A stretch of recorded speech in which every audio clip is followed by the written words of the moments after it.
ब्रह्मास्त्र रूपिणी देवी माता श्री बगलामुखी चिच्चिक्तिर्ज्ञान रूपा च ब्रह्मानंद प्रदायिनी।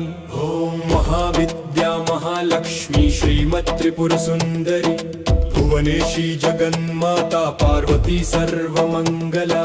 ललिता भैरवी शांता अन्नपूर्णा कुलेश्वरी वाराही छिन्नमस्ता च तारा काली सरस्वती।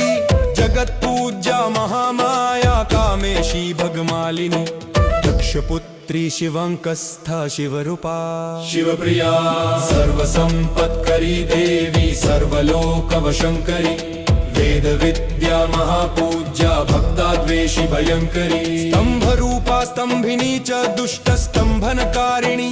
भक्त प्रिया महाभोगा श्री विद्या ललितांबिका।